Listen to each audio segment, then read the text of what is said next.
죽기 전에 꼭 알아야 될 인생의 질문 5번째 시간입니다. 오늘은 지구의 종말은 오는가? 라는 제목으로 마태복음 24장 29절에서 31절 또 그 외에 또 말씀 가지고 함께 말씀의 은혜를 나누고자 합니다.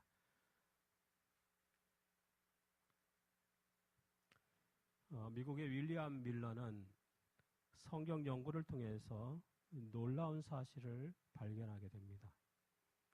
특별히 다니엘서 8장 14절을 연구하면서 그는 예수님이 재림하시는 연대를 정확히 계산합니다. 다니엘 8장 14절은 그가 내게 이르되 2300주야까지니 그때의 성소가 정결하게 되리라 하였느니라. 이렇게 기록되어 있습니다. 많은 사람들이 이 성경을 통독하면서 수시로 읽었을 것입니다. 또 많은 성경학자들 또는 신학자들이 구약을 연구하면서 이 성경절을 분명히 읽었을 거예요. 그런데 윌리엄 밀러는 이 말씀을 이 성경의 다른 부분, 다시 말하면 평행절들을 통해서 이 말씀을 연구하게 됩니다. 구약시대의 성소가 정결하게 되는 것은 대제사장이 대속죄일 때 양의 피를 가지고 지성소 안에 들어가 성소 봉사를 할 때입니다. 대제사장이 성소는 날마다 출입하는 공간이지만 그 지성소는 1년에 단 한 차례 대제사장이 들어가게 돼요. 대속죄일 때 들어가게 됩니다. 사람들이 죄를 지으면 자기의 어린 양을 가지고 와서 그 머리에 안수하고 자기의 죄를 고백하고 그 양을 죽여서 그 피를 담아가지고 제사장이 이 성소의 휘장에 그거를 뿌려서 그 사람의 죄가 용서함을 받게 됩니다. 어떻게 보면 죄를 용서받는 그 방법을 이 성소 제도를 통해서 우리에게 주신 것이죠. 그렇게 쌓이는 피가 1년 동안 계속 쌓이고 누적이 돼서 이제 대속죄일이 되면 대제사장이 그 피를 가지고 이제는 성소가 아닌 지성소로 들어가게 돼요. 법궤가 있는 지성소로 들어가서 그 피를 뿌리는 성소 봉사를 통하여 1년 동안 쌓였던 이 백성들의 죄, 그것이 정결하게 되는 그러한 의식을 행하게 됩니다. 밀러는 이 성소를 지구로 생각했어요. 그래서 성소가 정결케 된다, 지구가 정결케 된다라고 하는 의미는 예수님께서 이 땅에 재림하시는 사건으로 생각을 했습니다. 그래서 대제사장 되시는 예수님께서 재림하시는 것이 바로 성소가 정결케 되는 것이고 그때가 예수 재림의 때라고 하는 것을 생각하게 된 것이죠. 또한 다니엘서 9장에서 70일의 예언을 통하여 2300주야의 이 기산점이 예루살렘 성 중건령인 것을 알게 됩니다. 그거는 연도가 다 나와 있는 거예요. 그리고 그 날로부터 계산하니까 1844년이 2300주야의 끝인 것을 그가 알게 되었습니다. 그가 이 예언을 연구할 무렵이 1830년도였어요. 그러니까 이제 앞으로 10년 정도가 있으면 10여 년이 있으면 누가 오신다는 거예요? 예수님이 재림하신다라고 하는 것입니다. 처음에 그가 이 사실을 발견하고 사실 그가 사람들 앞에 이렇게 나서서 이야기하기를 참 주저했습니다. 그냥 혼자 연구한 거니까. 그런데 그에게 사람들 앞에, 회중 앞에 설 기회가 생겼어요. 그래서 그가 자신이 연구했던 것을 사람들한테 이야기하기 시작했습니다. 자신이 깨달은 것을 사람들에게 이야기하는 가운데 많은 사람들이 이 밀러의 주장에 공감하게 되고 또 각 교파, 여러 교파에서 많은 사람들이 이 재림운동에 가담하게 됩니다. 그들은 예수님이 재림하신다고 1844년 10월 22일 날 예수님이 재림한다고 믿었습니다. 그런데 그날은 아무 일도 일어나지 않았어요. 그냥 지나갔습니다. 10월 22일이 되기 전까지 수개월 동안 사람들은 이제 곧 예수님이 재림한다라고 하는 그 생각 속에서 기대감이 고조되고 있었습니다. 그런데 예수님이 오시지 않자 사람들은 정신적인 충격을 받게 되었습니다. 그래서 재림교회는 그 사건을 대실망이라고 이렇게 얘기합니다. 대실망. 사람들은 실망해서 자신이 떠나왔던 교회로 다시 되돌아가거나 또 많은 사람은 교회를 아예 신앙을 떠나가는 사람들도 생겨났습니다. 그런데 또 한편에서는 제임스 화이트와 같은 사람은 여전히 재림교리를 고수하면서 왜 그리스도께서 나타나지 않으셨는지에 대한 답을 찾으려고 노력했습니다. 그들의 수고와 노력을 통해서 이 재림교회가 태동하게 된 것입니다. 그래서 1860년에 이 재림교회가 조직이 되었어요. 그러니까 밀러의 재림운동, 이 대실망이 있은 후에, 그것도 한 10여 년 후에 이제 재림교회가 생겨나게 된 거죠. 근데 외부에서는 우리 재림교회 비판할 때 항상 이 밀러 얘기를 합니다. 우리 교회가 시한부 종말론 교회라고. 근데 이게 연대로 따져보면 우리는 그 사건이 있은 지 한참 후에 교회가 생겼어요. 그렇죠?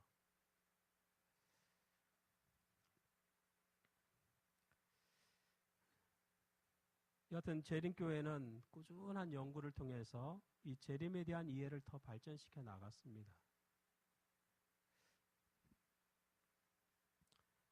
1992년 10월 28일 시한부 종말론을 주장한 다미 선교회에서 예수님의 재림이 있고 성도들이 휴거가 1992년 10월 28일 날 이 휴거가 일어난다라고 주장했습니다. 많은 사람들이 또 많은 또 개신교 교단들이 이 운동에 또 같이 동조하게 되었습니다. 여기도 보면은 어느 교회 같은데요. 보니까 저기 92년 10월 28일 24시 이렇게 돼 있는 것 같아요. 예수님 공중 강림 이렇게 써붙여놨습니다. 많은 사람들이 생업과 학업을 포기하고 이 기별을 전하면서 휴거되기를 간절히 기다렸습니다. 물론 이들이 주장하는 휴거는 우리가 얘기할 때는 비성경적인 표현이라고 얘기를 하죠. 우리는 예수님이 이렇게 재림하시고 모든 사람들이 보는 가운데서 예수님이 재림하시고 의인들이 이렇게 공중에 들어올린다 이렇게 그리고 공중에서 주님을 영접한다라고 우리가 성경적으로 믿는데 이들이 얘기하는 휴거는 그냥 사라지는 거예요. 갑자기 휴거가. 그러니까 기관사가 이렇게 이러면 기차를 이렇게 조종하는 기관사가 휴거가 되면 어떻게 돼요? 이런 버스 기사가 운전하다가 갑자기 버스 기사가 휴거가 되면 어떻게 됩니까?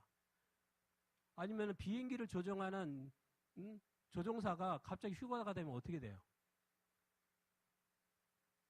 그래서 막 비행기가 추락하고 뭐 기차가 탈선하고 막 버스가 여기저기 처박히고 그런 류의 휴거를 얘기해요. 우리는 그건 굉장히 비성서적이다라고 얘기하죠. 여하튼 일반 개신교가 생각하는 휴거는 그런 게 많아요. 그런 휴거예요. 그러니까 들린다라고 하는 그런 뜻이죠.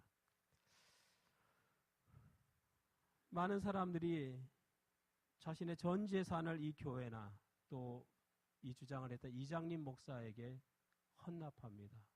제가 이 기사를 살펴보니까 어떤 사람들은요, 그중에 어떤 사람들은 딱 10월 28일, 딱 10월 28일까지 먹고 살 것만 딱 남겨놓고 다 교회에다 헌납한 사람들이 있어요. 그게 믿음이라고 생각한 것이죠. 왜? 10월 28일만 먹고 살면 그 다음은 어디가 있을 거예요?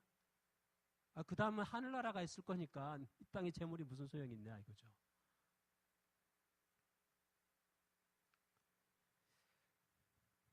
그러나 10월 28일 여러분이 아는 것처럼 아무 일도 일어나지 않았습니다. 간절히 휴거를 기다렸던 사람들은 사람들의 조롱거리가 되었어요. 그 이후 이제는 예수 재림이나 세상 종말에 대하여 말하면 무슨 사이비 종교라도 되는 양 쳐다보게 되었습니다. 그렇다면 세상 종말과 예수 재림은 이제는 전혀 일어나지 않는 사건인가? 우리가 더 이상 기대를 가지고 기다릴 필요가 없는 날인가? 성경은 우리에게 무슨 말을 하는가? 우리가 성경의 가르침을 살펴봐야겠습니다. 성경은 우리가 생각하는 것보다 훨씬 많이, 훨씬 자주 이 종말에 관하여 언급하고 있습니다. 구약에서 신약에 이르기까지 곳곳에 이 세상의 종말과 또 예수님의 재림에 관하여 기록하고 있어요. 마태복음 24장 29절에서 31절은 예수님이 직접 말씀하신 내용이에요. 우리 같이 읽어보겠습니다. 그날 시작. 그날 환난 후에 즉시 해가 어두워지며 달이 빛을 내지 아니하며 별들이 하늘에서 떨어지며 하늘의 권능들이 흔들리리라. 그때에 인자의 징조가 하늘에서 보이겠고 그때에 땅의 모든 족속들이 통곡하며 그들이 인자가 구름을 타고 능력과 큰 영광으로 오는 것을 보리라. 그가 큰 나팔 소리와 함께 천사들을 보내리니 그들이 그의 택하신 자들을 하늘 이 끝에서 저 끝까지 사방에서 모으리라. 예수님 자신이 직접 재림에 대하여 언급하셨습니다. 예수님의 재림과 함께 등장하는 표현들이 있습니다. 이 천연계의 변화가 있을 것을 이야기하죠. 그리고 예수님은 구름을 타고 오신다고 얘기합니다. 이 땅에도 재림 예수라고 하는 사람들이 많이 있어요. 그 사람들은 다 땅에서 걸어 다닙니다. 우리가 공중에서 주님을 영접한다고 그랬어요. 예수님께서 이 땅에 내려와서 걸어 다닌다고 성경은 기록하지 않습니다. 이 말씀만 보면 이 땅에 걸어 다니는 예수는 다 거짓인 것이죠. 큰 나팔 소리가 납니다. 모든 사람들이 예수 재림을 주목하게 될 것이라고 말합니다. 예수님의 재림과 세상 종말은 동시에 일어납니다. 악인의 멸망과 의인의 구원이 동시에 일어나는 것이죠. 물론 악인의 최종적인 종말은 천년기 후에 일어날 것입니다. 다니엘서의 마지막 장은 세상 종말에 관하여 이렇게 언급하고 있습니다. 다니엘서의 마지막 장이 12장이거든요. 그 12장의 마지막 부분에 이렇게 기록하고 있죠. 1절부터 3절에 보면 그때에 내 민족을 호위하는 큰 군주 미가엘이 일어날 것이요. 또 환란이 있으리니 이는 개국 이래로 그때까지 없던 환란일 것이며 그때에 내 백성 중 책에 기록된 모든 자가 구원을 받을 것이라. 땅의 티끌 가운데서 자는 자 중에서 많은 사람이 깨어나 영생을 받는 자도 있겠고 수치를 당하여서 영원히 부끄러움을 당할 자도 있을 것이며 지혜 있는 자는 궁창의 빛과 같이 빛날 것이요 많은 사람을 옳은 대로 돌아오게 한 자는 별과 같이 영원토록 빛나리라. 여기 큰 군주 미가엘이 일어날 것이라고 말합니다. 재림교회에서는 이 미가엘을 천사장의 모습으로 등장하는 예수님으로 표현합니다. 어떤 기사에 보니까 우리 재림교회가 미가엘을 예수님이라고 해서 이단이라고 이렇게 얘기하는 데가 있더라고요. 사람들이 미가엘이 뭔지 잘 몰라요. 근데 우리 재림교회에서는 예수님이 천사장의 모습으로 등장하는 거. 우리 저희 성경에 보면 이 데살로니가 전서에 보면 주께서 호령과 천사장의 소리와 이렇게 또 천사장의 모습이 나오잖아요. 그러니까 미가엘이 천사장의 모습으로 등장하는 예수님으로 우리는 이해를 합니다. 세상이 이 종말을 고하기 전에 이 땅에 극심한 환란이 있을 것을 말합니다. 또 환란이 있으리니 이는 개국 이래로 그때까지 없던 환란일 것이며 근데 이 환란은 이 진실되게 믿는 신앙인들을 향한 환란인 것입니다. 우리가 다니엘서를 보게 되면 극심한 풀무불의 환란은 누구에게 내려졌습니까? 사자굴에 던져지는 환란은 누구에게 내려졌어요? 신앙인에게 내려졌습니까? 불신앙인들에게 내려졌습니까? 사실 그 환란은 불신앙인들한테는 환란거리도 되지 않아요. 금신상한테 절하라고 하면 절하면 되죠. 기도하지 말라고 하면 기도 안 하면 되죠. 극심한 환란은 누가 당하는 거예요? 믿는 자들이 당하는 거예요.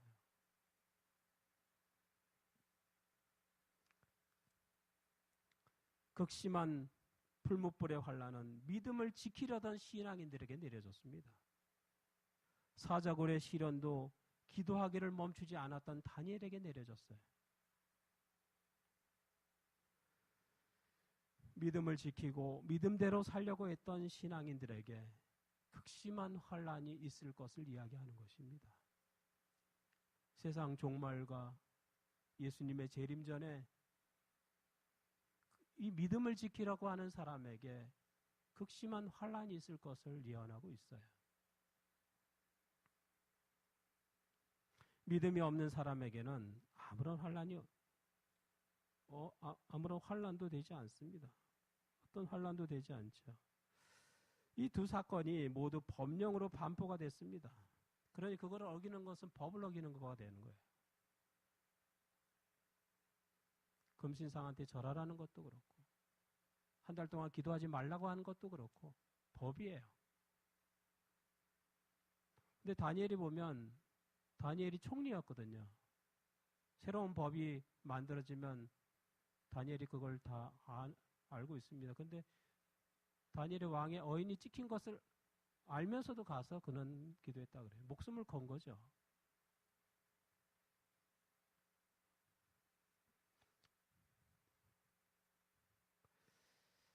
세상 종말이 임하기 전에 이와 같은 극심한 환란이 세상에 임할 것을 이야기합니다. 하나님의 백성이 고통 가운데 있을 때, 환란 가운데 있을 때 예수님이 풀무불 가운데 나타나신 것처럼 또 천사를 이 사자굴에 보내신 것처럼 예수님이 그 환란 속에 있는 당신의 백성들을 구하기 위하여 이 땅에 재림하실 것을 이야기하고 있습니다. 구약의 마지막 책은 말라기서인데요. 그 구약의 마지막 책 말라기에도 이런 기록이 있습니다.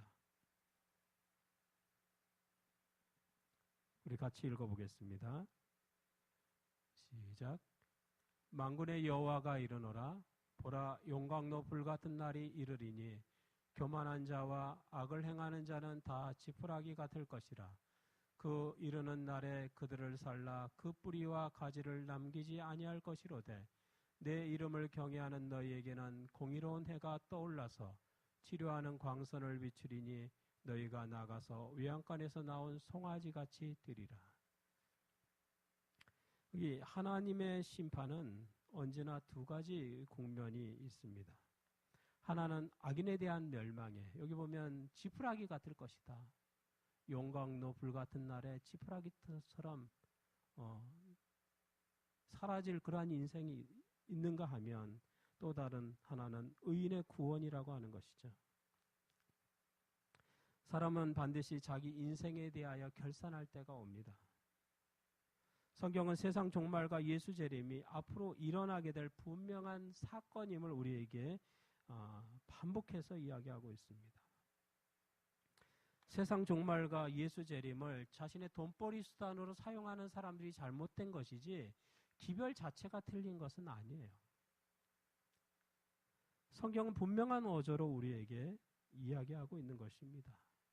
앞으로 우리가 맞이하게 될 세상 가운데 세상에 종말이 있을 것이고 그 다음에 예수의 재림이 있을 것이다. 다니엘서 2장은 그것을 마치 하나의 영화처럼 영상으로 우리에게 보여주고 있죠. 인간이 세운 각 나라들이 있는데 그 마지막에 뜨인 돌이 나타나서 그 신상을 부서뜨리고 그 다음에 태산을 이루는, 그래서 하나님의 나라가 세워지는 것을 말하고 있습니다. 우리는 어찌 보면 인간의 역사 속에 살아가고 있죠. 인간의 많은 역사가 어느 순간에는 인간의 역사가 끝나고 하나님의 역사가 시작될 때가 있을 것을 이야기합니다.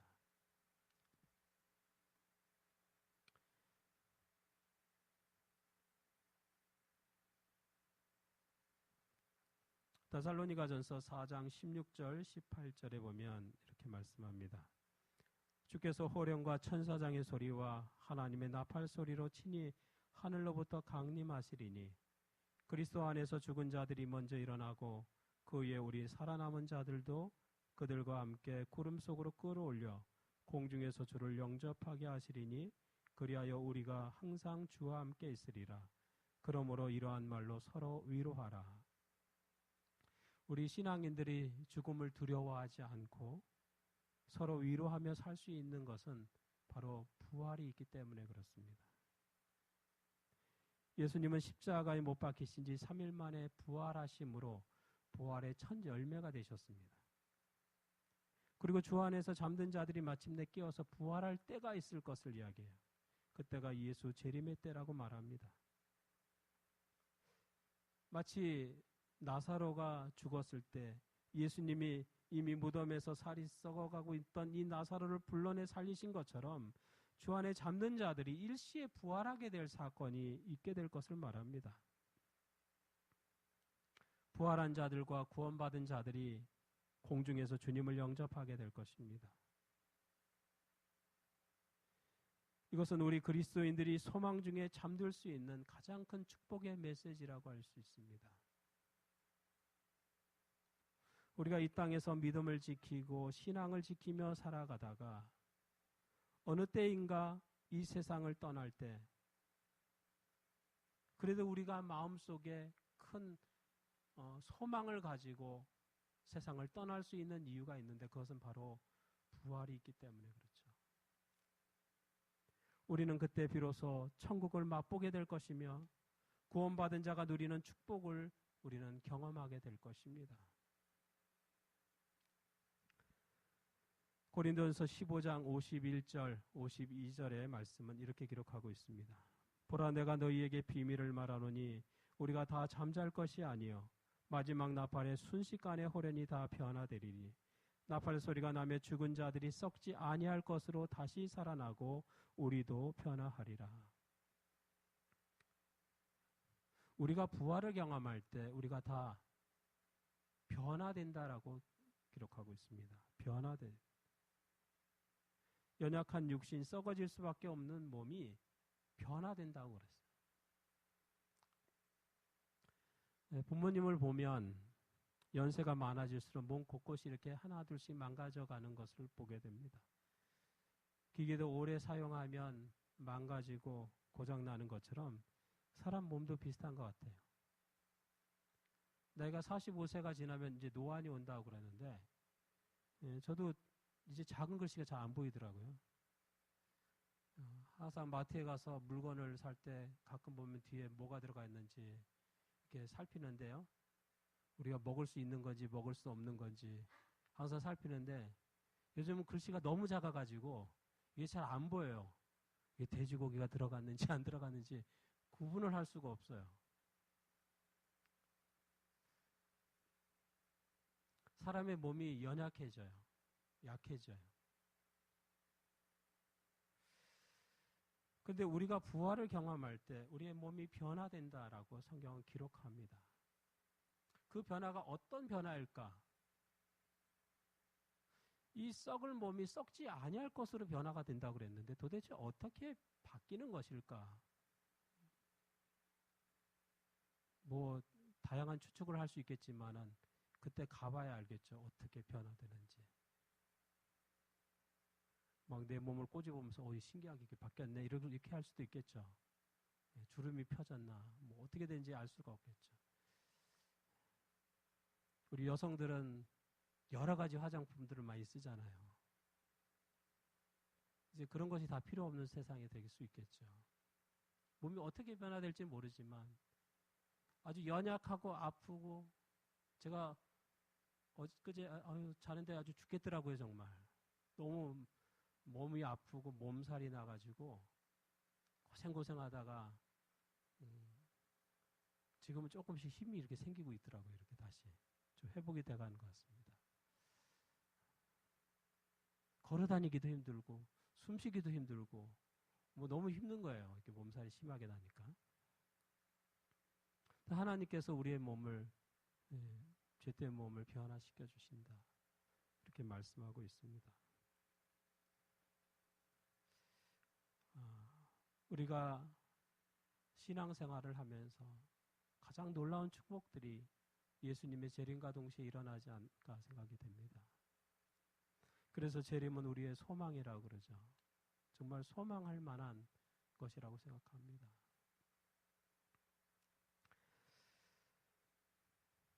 세상 종말과 예수 재림이 믿음 없는 자에게는 그저 세상이 끝나는 것으로 여겨질 것입니다. 그러나 믿음을 지키는 자에게는 그날이 성경에 기록된 모든 축복들을 받는 날이 될 것입니다. 예수님의 제자였던 베드로는 이렇게 기록합니다.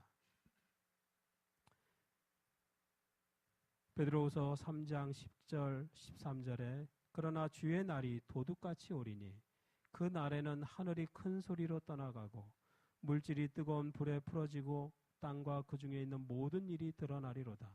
이 모든 것이 이렇게 풀어지리니 너희가 어떠한 사람이 되어야 마땅하냐. 거룩한 행실과 경건함으로 하나님의 날이 임하기를 바라보고 간절히 사모하라. 그날에 하늘이 불에 타서 풀어지고 물질이 뜨거운 불에 녹아지려니와 우리는 그의 약속대로 의가 있는 곳인 새 하늘과 새 땅을 바라보노라. 예수 재림과 세상 종말에는 분명한 천연계의 놀라운 변화가 있을 것을 말합니다. 그것은 엄청난 재난일 수 있어요. 여기 기록된 것처럼 마치 물질의 어떤 큰 변화들이 일어난다. 이렇게 표현하고 있습니다. 그러나 세상 종말과 예수 재림을 맞이하는 우리의 마음가짐은 어떻게 해야 되는가? 베드로는 이렇게 기록하죠. 거룩한 행실과 경건함으로 하나님의 날이 임하기를 바라보고 간절히 사모하라. 재림을 기다리기 위해 시간을 정하는 것은 어리석은 일이에요. 그것은 성경에 이미 아무도 알 수 없는 일이라고 기록하고 있습니다. 과거 우리 교단에서도 예수님의 재림이 임박했다고 생각하고 시골에 들어가 사는 분들이 있었습니다.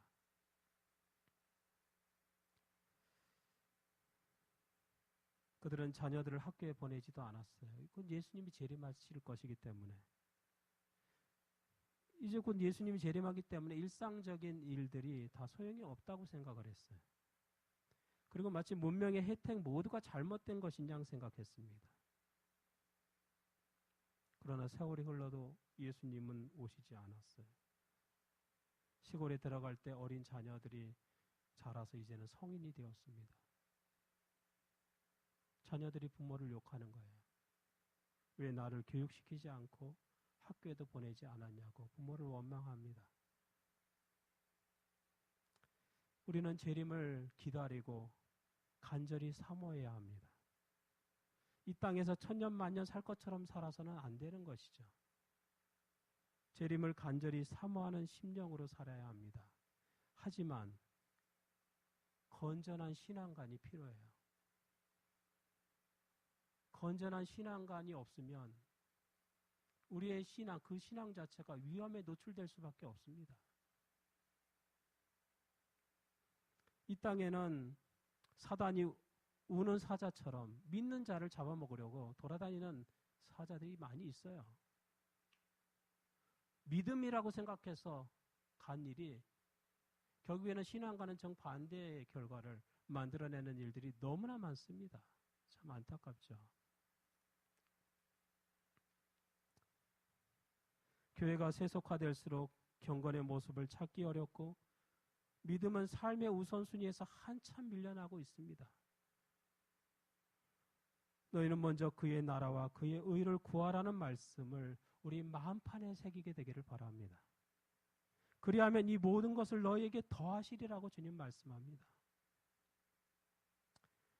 주님의 재림을 간절히 사모하며 사는 저와 여러분 되기를 간절히 바라면서 오늘 말씀 마치겠습니다. 자, 기도하겠습니다. 사랑이 많으신 아버지 하나님, 세상의 종말은 올 것이라고 주님 말씀합니다. 주님의 재림은 올 것이라고 말씀합니다.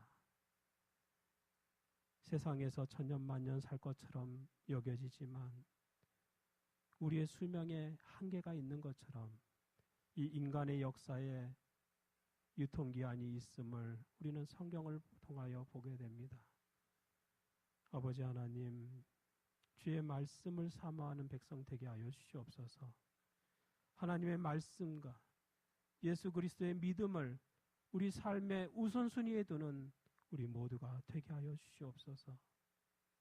아버지 하나님, 예수의 재림을 간절히 사모하는 백성 되게 하여 주시옵소서.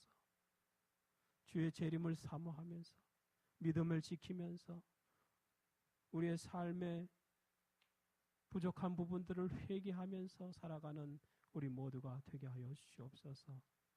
날마다 진실된 마음으로 하늘을 바라보고 살아가는 우리 모두가 되게 하여 주시옵소서.